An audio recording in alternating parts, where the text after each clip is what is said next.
G'day, g'day, g'day. It's Mathematical KM here with round 6 in the tournament at the Tuggeranong Chess Club. 60 minutes plus 30 seconds a move, and of course we're going to be showing another Hippo water horse.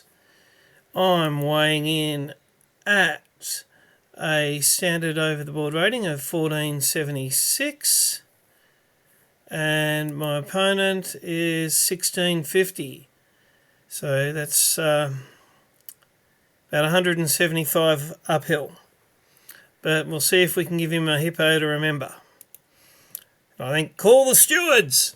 If you're a horse racing fan, call the stewards. I might have to ask some leading questions. Answer some leading questions. The stewards might want to be asking me about something around about move 40. So let's see how we go. Okay, he's brought a knight out. Let's get our fianchetto. Is that one of those Queen's Indian or something like that? But he's developing his bishop and his pieces around the centre there. I've just got the continued development of the hippopotamus. He's castled. Okay, just that's a little bit of a denial there. Not sure if he was going to bring his knight in. Probably not, but let's just stop that. Okay, now White's making a grab for the middle. Continue with my pawns there. Now if a pawn were to push, I can do the Lego or one of our standard hippo manoeuvres. He brings the knight across, his other knight. Let's get ready to fianchetto our queenside bishop. He gets ready to fianchetto his queenside bishop. I bring the knight in first. He fianchettos on the queenside. I fianchetto. Okay, so that's an interesting pawn structure he's got there with a bit of a pyramid on the queen side and the king tucked away on the king side. The Reti opening, fianchetto variation. There you go. Okay, so this is very much, with a pawn here, part of the Solomon's Hippo course, you do not play a6. So we are at the breather moment right now. So looking at this, we don't have the usual two pawns in the middle. And at the end of the day, I decided, because you've got your standard 4 pawn pushes, and occasionally if you have to, you can swing a knight. Hang on, I've got one more knight to get developed. Oh, let's get that. And he gets his queen there. Now it's the breather moment.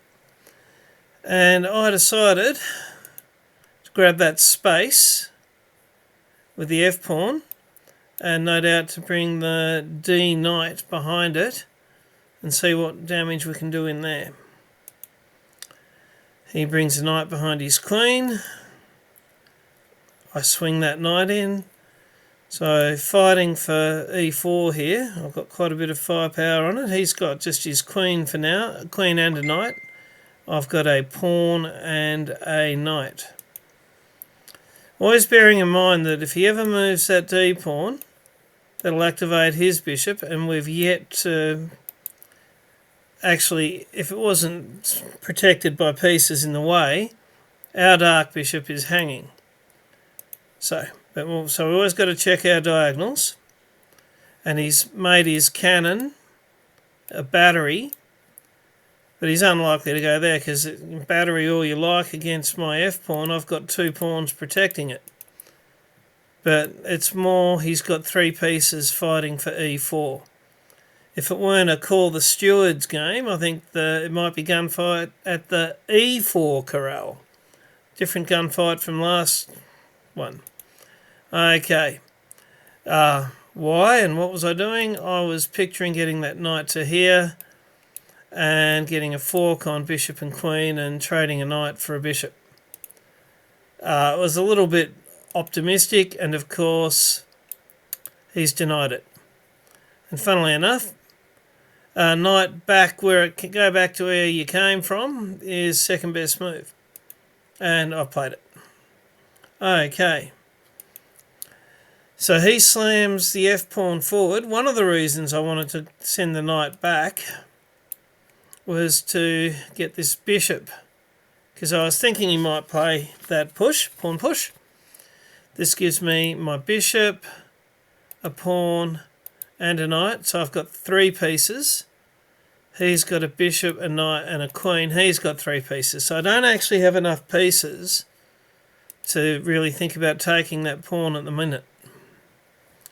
So what I did do was, seeing that this might open up in the middle, now I've got my bishop protected, and as well as the bishop protecting the knight, I've got a rook, and the rook's kind of in line with my f-pawn as well. So a nice defensive move there. He takes. Let's see, computer would like me to take with the knight. And third best is what I've played, which is, gets a question mark, taking with the e-pawn. I was still thinking about fighting for that square. Okay, so he slams his d-pawn forward, which does unleash his bishop. My bishop is sort of on the same diagonal, but there's a well-protected knight in the way. I've moved that knight forward, so now I've got the bishops staring at each other. His best move is actually to swap those bishops off. But no, he moves his knight, and was that, let's go, knight to d4 is in his top 3. It's just the third best. So he's played knight to d4, and I have played, worrying about that knight into e6 with the fork on the rook and the queen, bishop to c8, denying that square. He brings a rook across to line up with my knight. For now it's protected. I brought this knight back to a bit of an outpost. I mean, he could, and the computer's saying he should, make it move by slamming his f-pawn forward. But he doesn't. And why did he do that? I was, if his bishop stays, and if he did bring the f-pawn forward, I would be diving in. That knight is hoping to swap off with that light bishop. Doesn't get the chance, the bishop pulls back, which, gets in the way of his rook. That for him gets a question mark. It's interesting, the computer wants me to play f4, which I play, to stop his f-pawn from threatening my knight, making it a much better outpost. But also, it's covered by my rook, and it's the beginnings of a bit of a pawn storm coming down that way. And just for now, all the squares that his knights are covering does not include f4. So it's a good place for that pawn. Now, have a look at that eval, and you'll see the why. Because if I ever move my knight with a check, that'll open up my bishop here. And if that queen is nowhere near that bishop, the dark bishop, I'll be able to take that bishop. I'll get a knight as I do the check, and I'll win a bishop after he takes my knight. I just need to distract the queen. Get the queen away from protecting that dark bishop. And I was thinking all this through. And it gets called a great move. It's interesting that his best move is just losing the... losing the queen, but getting a knight and a bishop for it. And it's still, 3 points in my favour. But I was thinking the sidekick powers here. Move the queen, move the queen.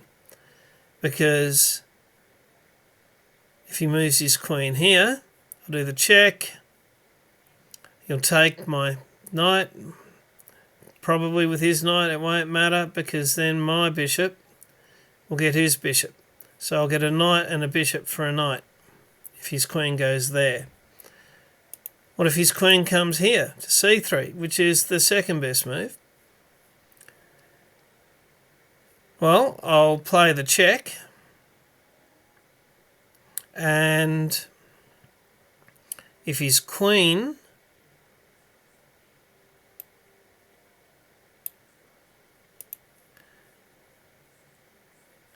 I'll play the check. If his queen moves to... Sorry, it's his move. If his queen moves to c3, I'm still going to play the check, winning a knight. And if he takes my knight with his queen, I will get a bishop for free. So that'll be straight up a free piece. So I was hoping he'd move the queen. I was a little worried about... I thought one way out might be that knight here. Now, so remove the threat, because I'd only have the bishop and he'd have the queen protecting.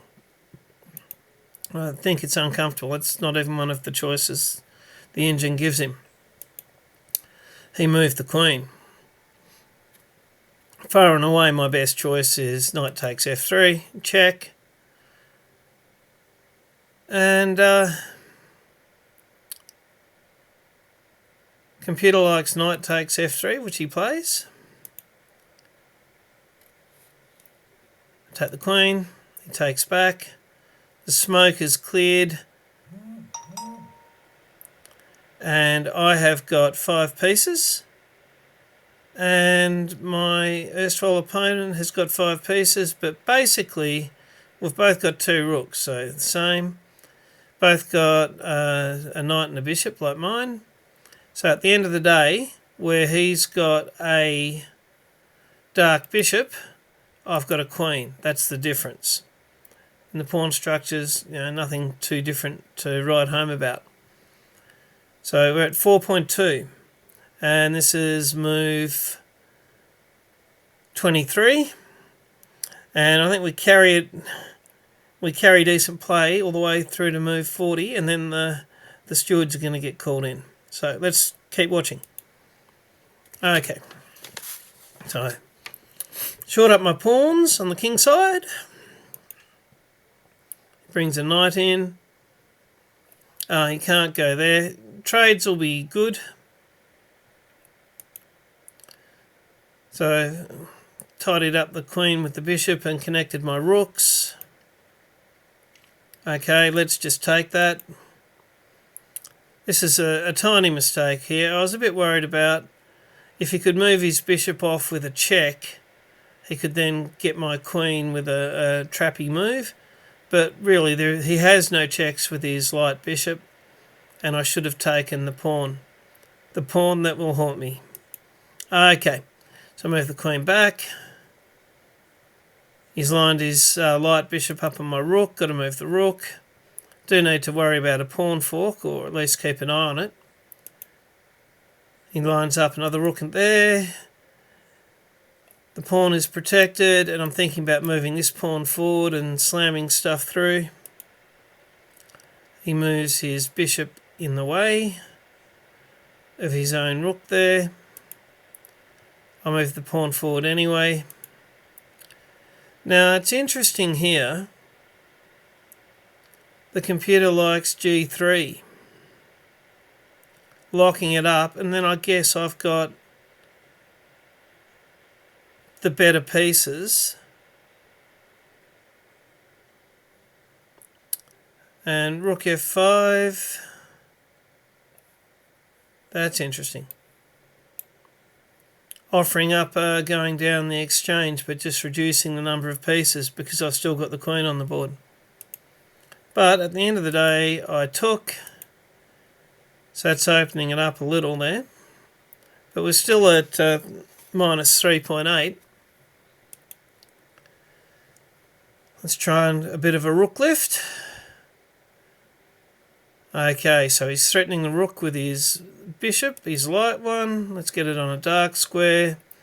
And now I thought this was quite a clever move, and I had to think a lot about it. It's his definitely the best move. Still minus 3.7, but he's played it.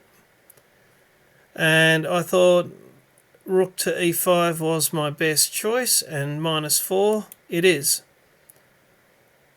Because if he takes it with his bishop, I'll take it back, and that will fix my pawns up a little. And I'll have a rook staring at a rook. He does, I do have a rook staring at a rook. He pulled it back, and it was all part of, that plan. We're at -5.4. I really should take his rook with my rook. Trades are good. I've got a queen, he doesn't. Let's get rid of the rooks. Really, really, really should have. Didn't. Got a tick on the move, but still. He's moved his bishop in, separating so the rooks aren't looking at each other anymore. Oh, and he was, I could see the sneaky beggar. Pawn forward, threatening a rook, giving check. So move that king. Okay, he's trying to lift his rook. Knight e7 is best. Didn't play it. Knight e7 would have stopped the pawn coming forward and threatened his bishop, and I could have taken it, and if he didn't move it, I could have taken that pair of rooks off the board. That really was the best move. Now, he's gone. I was a bit worried about him letting, stuff in towards my king, so maybe that's why the computer liked locking it up a bit over there earlier. But I've brought my knight into a nice square. There's a potential, if nothing else changes, of getting a fork in there at some point. And I was hoping he would play that. Brain went a little bit offline here, where I was thinking I can hit check and then take his rook, forgetting the rook could actually block the check. So what happens? He takes the pawn, it's check. I move the queen to check him. He blocks with the rook. And we're at move 40. And this is where somebody's bet their house or their sheep station on the white team winning this game. So what can black do now to let slip what should be... It's still -4.5 with something as simple as queen to h6, or -4.1 with queen h7.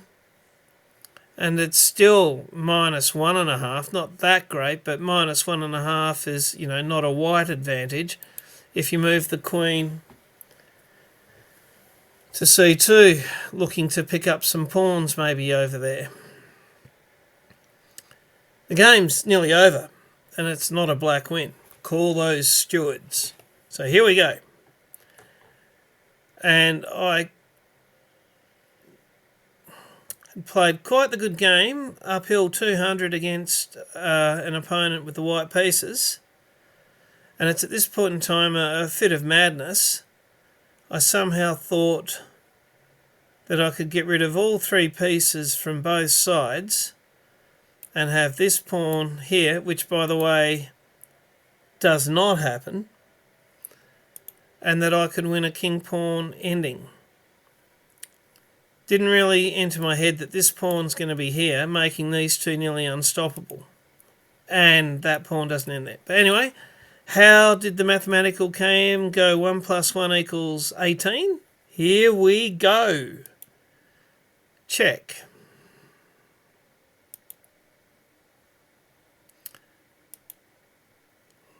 Down the exchange. Check. And that was a nice intermezzo. In my calculating, I'd been assuming his king would immediately take my knight, but he instead takes here with check, making that an even more unstoppable block of pawns. Then, after I move my king, he takes my knight. And let's see. And the eval has swung +8 to white, so it was... Let's get back to move 40.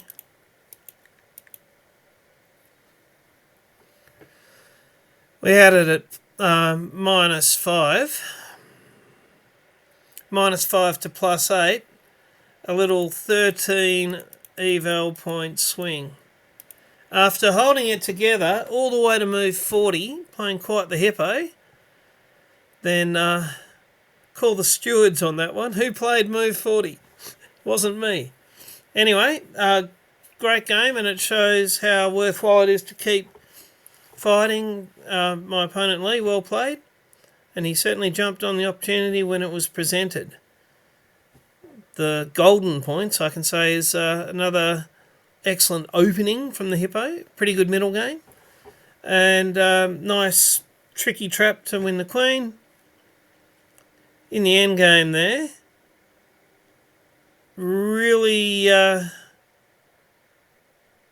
got to maintain that concentration, and I'll see you guys after the next